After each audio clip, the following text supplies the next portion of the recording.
Max Beckmann, recognized early in his career after leaving the Berlin Secession Group, Beckmann for a time pursued similar thematic and stylistic path to Dick's and Groth's, but as the years passed, he attained to a depth they couldn't reach.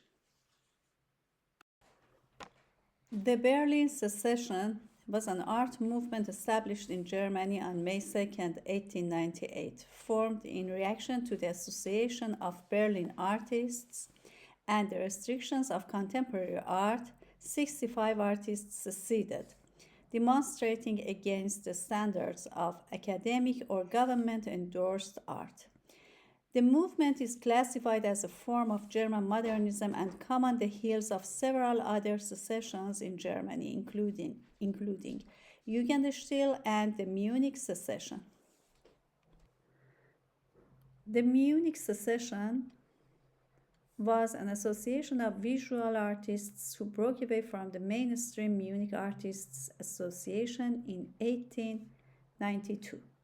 Jugendstil, youth style, was an artistic movement, particularly in the decorative arts. It was the German counterpart of Art Nouveau. Art Nouveau is an international style of art, architecture, and applied art, especially the decorative art. There was a variety of causes that led to the break in German art. In November 1892, a scandal occurred when an Edvard Munch exhibition was closed by a majority of the members of the Association of Berlin Artists. They described Munch's art as repugnant, ugly, and mean.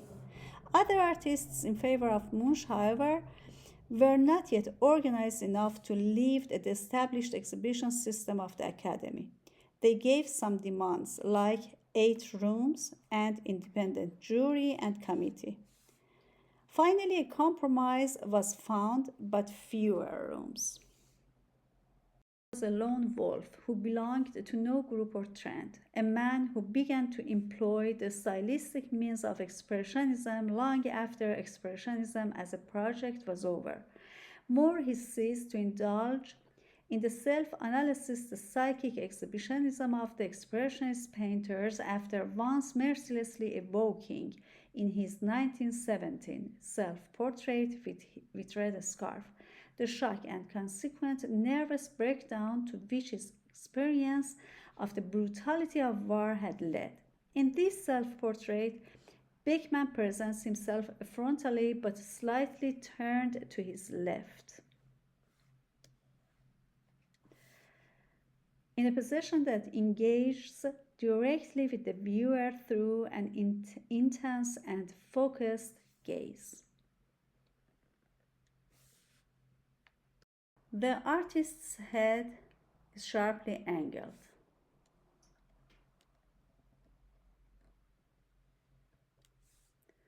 and his face is rendered with strong angular lines, suggesting a psychological intensity and inner tension.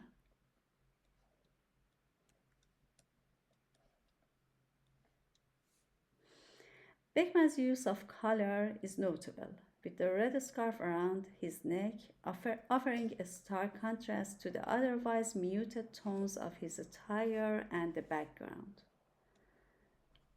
The red scarf, Beckmann's attire, and the background. The use of light and shadow plays across his face, accentuating his features and contributing to the sense of depth and volume. In background, a warm, glowing light is shining from the outside.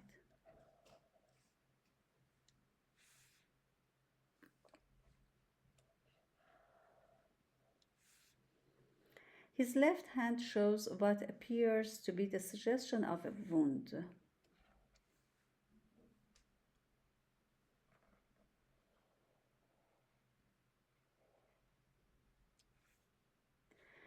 The head of the artist is located exactly at the intersection of the cross that can be seen through the window. The cross is here. The symbol of the cross can be seen as suggesting the artist as a martyr, while the red scarf also seems to represent his rebellion against the circumstances. Later, Beckmann concealed his mental torment behind impenetrable masks, be it the tragic mask of the visionary in self-portrait with crystal ball, the self-confidence of the grand seigneur in self-portrait in a tuxedo, the aloof and self-critical mask of the performer in the circus of the world in self-portrait with horn, or the symbolically enigmatic mask of the ancient Greek hero in Odysseus and Calypso.